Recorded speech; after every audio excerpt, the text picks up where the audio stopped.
घरातच एवढा भारी बाजारासारखाच मस्त पाकिटासारखा चिवडा बनणार असेल, कशाला विकत आणायची पाकिटातले चिवडे. आज आपण बनवणार आहोत एकदम कुरकुरीत मसालेदार चहासोबत परफेक्ट लागणारा बटाटा चिवडा.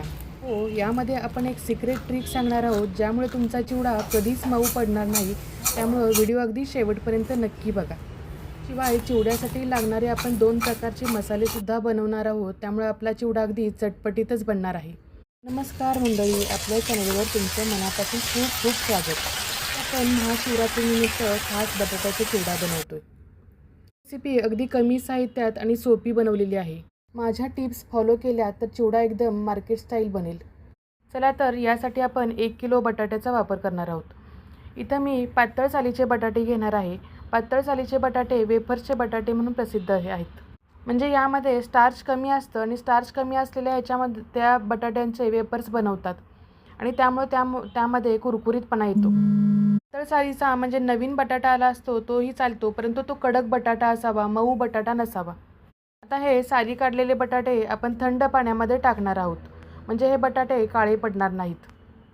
जर तुम्हाला अशा सोप्या आणि चविष्ट रेसिपीज पाहायला आवडत असेल तर आत्ताच व्हिडिओला लाईक करा आणि चॅनलला सबस्क्राईब करायला विसरू नका. सगळे बटाटे आपण सोलून पाण्यामध्ये टाकलेले आहेत. आपण विकतचा चिवडा खातो त्यावेळेला त्याचे लच्छे एकदम मोठे मोठे असतात आणि आपण घरात किसणीने किसलेला बटाट्याचा चिवडा असतो ते अगदी बारीक पडलेला असतो. तर ते कसे बनवतात? तर आपल्याकडे त्यांच्याकडे मशिनरी असतात, पण आपण इथे एक ट्रिक वापरणार आहे. इथं आपण वेपर्स सुरुवातीला पाडून घेणार आहोत आणि असं सुरीनं चिरलं तरी चालू शकतं. सुरीनं एकसारखे कट देऊन आपण एकसारखे लांब लांब लच्छे याचे पाडू शकतो. असं केल्यामुळं अगदी आपले बटाट्याचे लच्छे असतात तर एकसारखे पडतात आणि खूप जास्त पातळ पडत नाहीत. खूप जास्त पातळ पडलेले असतात ते तेल धरतात आणि आपल्या बटाट्याचा चिवडा तेलकट होतो. मग दुसरी पद्धत सांगते. परत आपण वेफर्स पाडून घेणार आहोत आणि 4-4 वेफर्स धरायचे आणि वेफर्स उभे धरून आपण त्याचे स्लाईस करून घेणार आहोत. असं केल्यामुळं पटकन उरकतं आणि एकसारखे लच्छे पडतात त्याचे आणि खूप जास्त बारीकही पडत नाहीत, थोडेसे जाडसर असे पडतात. जसं आपले लच्छे पाडून होत आहेत तोपर्यंत आपण लगेच ते पाण्यामध्ये टाकायला सुरुवात करूया, कारण की ते नंतर मग काळे पडू शकतात. आता राहिलेल्या सगळ्या बटाट्यांचे आपण वेफर्सचा तो किस आहे तो पाडून घेणार आहे. पाहू शकता अगदी पांढरा शुभ्र छान झालेला आहे. इथं आपण सगळ्या बटाट्यांचा किस पाडून घेतलेला आहे. तुम्ही जर किसणीनं केलं तर किसणीचे लच्छे खूप पातळ आणि छोटे पडतात आणि ते तेलामध्ये तेलकट होतात आणि कधी-कधी निम्मे जळूनही जातात. त्यासाठी असं केलं की छान लांब-लांब पडतात आणि जाडही पडतात आणि पातळ जेवढा चिवडा पडेल तेवढा तो तेलकट जास्त होतो. यासाठी थोडे जाडसर आपण ठेवलेले आहेत. आणि आता हे 2-3 पाण्यामध्ये स्वच्छ धुवून घेणार आहे आपण. आता हा चिवडा क्रिस्पी होण्यासाठी आपण एक ट्रिक वापरणार आहोत. तर यामध्ये आता आपण कोमट पाणी घालणार आहोत, की जेणेकरून ज्यावेळेला आपण फिंगर चिप्स बनवतो बटाट्याचे, तर ते आपण पाण्यामध्ये थोडेसे हाफ बॉईल केलेले असतात. तर आपण हे हाफ बॉईल करणार नाही. यामध्ये मी गरम पाणी घातलेलं आहे आणि या गरम पाण्यामध्ये हे 2-3 मिनटं असेच बटाटे आपण ठेवणार आहोत. फिंगर चिप्स थोडे जाड असतात त्यामुळे त्याला थोडंसं बॉईल करावं लागतं. हे गरम पाणी टाकलं की 2-3 मिनटामध्ये हे लगेच मऊ होऊन जातात. या पाण्यामध्ये घातल्यानंतर 2-3 मिनटानंतर आपण हे काढून यातलं पाणी काढून घेणार आहोत आणि यामध्ये परत आपण थंड पाणी घालणार आहोत. म्हणजे याची कुकिंग प्रोसेस बंद झाली पाहिजे. थंड म्हणजे यामध्ये मी बर्फाचं पाणी घातलेलं आहे, की जेणेकरून याची कुकिंग प्रोसेस पूर्ण बंद झाली पाहिजे. आपल्याला अगदी थोडंसं 25%च हा बटाटा शिजलेला गेला पाहिजे. पाण्यामध्ये सुद्धा आपण 2-3 मिनटे हे बटाटे ठेवलेले आहेत आणि परत त्यामध्ये एकदम छान कडकपणा आलेला आहे. तर आता ह्या बटाट्यातलं पाणी आपण पूर्ण काढून टाकणार आहोत. यासाठी आपण हे बटाटे किसलेला हा किस आपण एका चाळणीत काढून नंतर एका टॉवेलवरती पसरवून ठेवणार आहोत. चाळणीतलं पाणी नितळलं की आपण हे बटाटे एका टॉवेलवरती छान पसरवून ठेवणार आहोत. बटाटे कोरडे होते तोपर्यंत आपण इकडं तेल गरम करायला ठेवूया. इथं तुम्ही शेंगदाणा तेल किंवा सनफ्लॉवर ऑइल वापरू शकता. तेल अगदी कडक गरम करून घेतलेलं आहे. एक आपण बटाट्याचा तुकडा त्यामध्ये टाकून बघायचा. एकदम पटकन वरती आलं तर आपण यामध्ये आपला बटाट्याचा किस टाकणार आहोत. एकदम छान पटकन त्याला बुडबुडे आले पाहिजेत इतपत गरम तेल असलं पाहिजे आणि गरम तेलामध्येच आपण हे बटाटे तळून घेणार आहोत. हे बटाटे कुरकुरीत व्हायला थोडा वेळ लागतो, परंतु अगदी कुरकुरीत होईपर्यंत छान तळून घ्यायचे आहेत. एक बॅच व्हायला साधारण 5 ते 7 मिनटं वेळ लागतो आणि हे फुल गॅसवरच मी तळून घेतलेलं आहे. अजिबात गॅस कमी करायचा नाही. आपण काढण्यासाठी खाली प्लेट घेतलेली आहे आणि वरून आपण पुरणाची चाळण ठेवलेली आहे, की जेणेकरून एक्सेस ऑइल त्या चाळणीतनं खाली जाईल बटाटा चिवडा कधी तळला झाले समजायचं, अगदी हलका लागायला लागतो तळल्यानंतर आणि त्याला एक थोडासा क्रिस्प यायला लागतो. आपल्याला जाणवायला लागतं झाऱ्याला की हे कुरकुरीत झालेलं आहे असं. त्यावेळेला आपण सगळा बटाट्याचा चिवडा काढून घेणार आहोत. दुसरी बॅच टाकताना परत तेलाचं टेम्परेचर चेक करायचं. मोठ्या गॅसवरती आपण हे चिवडा आपण काढून घेणार आहोत. पहिली बॅच काढलेली तुम्ही पाहू शकता, अगदी कुरकुरीत झालेलं आहे. कुट्ट असं वाजलं पाहिजे इथपर्यंत आपण हा बटाटा तळून घेतलेला आहे.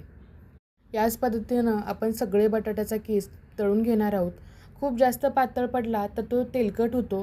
त्यामुळे हे मोठ्या गॅसवर तळलं तर अजिबात तेलकट होणार नाही चिवडा. माझा चिवडा अजिबात तेलकट झाला नाही. अगदी छान क्रिस्पी क्रंची झालेला आहे.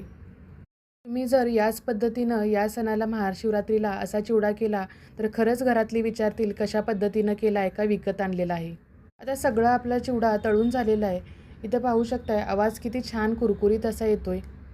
आवाजावरून तुम्हाला समजलं असेल किती छान असा आपला कुरकुरीत चिवडा तयार झालेला आहे. अजिबात तेलकट होत नाही असं बनवल्यामुळं. आता यामध्ये चिवड्यामध्ये घालण्यासाठी आता आपण एक वाटीभर शेंगदाणे तळून घेणार आहोत. आपले जे घरातले शेंगदाणे असतात तेच आपण तळून घेणार आहोत. शेंगदाणे छान लालसर झाले, कडकपणा आला की आपण हे काढून घेणार आहोत. आणि यामध्ये आता आपण बदाम घालणार आहे. एक पाववाटी आपण इथं बदाम घातलेले आहेत. हे ऐच्छिक आहे, तुम्ही बदाम घाला, काजू घाला, जे आवडत असेल ते तुम्ही घालू शकता किंवा नाही घातले नुसते शेंगदाणे घातले तरी चालू शकतात. आता इथं आपण कढीपत्ता घालणार आहे, पण तुम्ही उपवासाला कढीपत्ता खात असाल तरच तुम्ही कढीपत्ता घाला. थोडासा कढीपत्ता आपण तळून घेतलेला आहे. आपण तिखट आणि गोड असे 2 प्रकारचे चिवडे बनवतोय. त्याचा तिखट मसाल्याचा आपण मसाला बनवतोय. आपण हा तिखट चिवड्याचा मसाला बनवतोय. त्यासाठी आपण सुरुवातीला 2 चमचे लाल तिखट घेतलेलं आहे कलरचं, अर्धा चमचा काळं मीठ घेतलं आहे, 1 चमचा साधं मीठ घेतलेलं आहे आणि शिवाय 1 चमचा चाट मसाला घेतलेला आहे. आणि हा चटपटीत मसाला तयार होतो. त्यामध्येच आपण आपली टेस्ट एन्हान्स होण्यासाठी 2 चमचे साखर घातलेली आहे. ही पिठी साखर आहे. आता आपण बटाट्याचा कीस घेतलेला आहे, त्यावरती हे शेंगदाणे तळलेले घालणार आहोत. शिवाय आपण बदाम तळून घेतलेले ते घालणार आहोत आणि इथं आपण थोडे कढीपत्त्याची पानं घालणार आहोत. कढीपत्त्याची पानं तुम्ही जर खात असाल तरच टाका. आणि जो तयार मसाला आहे तो आपण यावरती घालणार आहोत. मसाला किती घालायचा हे तुमच्यावरती डिपेंड आहे. तुम्हाला किती तिखट आवडतं, 2 चमचे घाला किंवा 1 चमचा घाला. आणि आता हे सगळं आपण छान मिक्स करून घेणार आहोत. इथं आपण कलरची मिरची पावडर टाकल्यामुळं आपल्या चिवड्याला छान कलर येणार आहे. आपण दुसरा चिवडा बनवण्यासाठी एक मसाला बनवतोय. त्यासाठी आपण साधं मीठ घेतलेलं आहे 2 चमचे. आता हा गोड चिवडा आहे, यामध्ये त्यासाठी आपण 4 चमचे पिठी साखर घालणार आहे. सगळ्या वस्तू आपण अगदी छोट्या चमच्यानं घातलेल्या आहेत. आता यामध्येच आपण जिरा पावडर घालणार आहे. 1 चमचाभर जिरा पावडर घातलेली आहे मी आणि हे सर्व छान मिक्स करून घेणार आहोत. हे अगदी छान चटपटीत लागतो हाही चिवडा. निम्मा चिवडा आपण अगोदर बनवला तर त्यातलं निम्मा आपण तळलेल्या बटाट्याचं मिश्रण ठेवलं होतं. त्यावरती परत आपण शेंगदाण्यानंतर आपण घेतलेले तळलेले बदाम आणि शिवाय कढीपत्त्याची पानं घातलेली आहेत. त्यावरती हा तयार मसाला घालणार आहोत. हाही चिवडा खूप छान सुंदर लागतो, अगदी पाकिटातल्यापेक्षा भारी लागतो. हा मसाला मी जास्त घातलेला आहे, 3 ते 4 चमचे, कारण माझ्या मुलीला गोड चिवडा खूप जास्त आवडतो. कारण ती विकत बाहेरनं पाकिट गोड चिवड्याचीच आणत असते. यासाठी मी हा घरात चिवडा बनवलेला आहे. तर हे छान वर खाली करून आपण याच पद्धतीने मिक्स करणार आहोत. याला झारा किंवा करची लावायची गरज नाही आहे, नाहीतर मग आपले ते बटाट्याचे लच्छे मोडू शकतात. त्यासाठी आपण असं हातानंच वर खाली करून मिक्स छान करून घेणार आहोत. आवाजावरून तुम्हाला समजलं असेल की आपला बटाट्याचा चिवडा किती कुरकुरीत छान क्रंची बनलेला आहे. तो मी चिवडे एअरटाईट कंटेनरमध्ये पॅक करून ठेवा, महिनाभर छान कुरकुरीत राहतात. माझी ही बटाट्याच्या चिवड्याची रेसिपी तुम्हाला कशी वाटली ती कमेंटमध्ये नक्की सांगा. या महाशिवरात्रीला असा चिवडा नक्कीच बनवून पहा, कसा कुरकुरीत आणि क्रंची बनतोय तो. व्हिडिओ आवडला असेल तर लाईक, शेअर आणि सबस्क्राईब करायला विसरू नका. पुन्हा भेटू अशाच एका चविष्ट रेसिपीसह. तोपर्यंत मस्त खा, स्वस्थ राहा. बाय, धन्यवाद.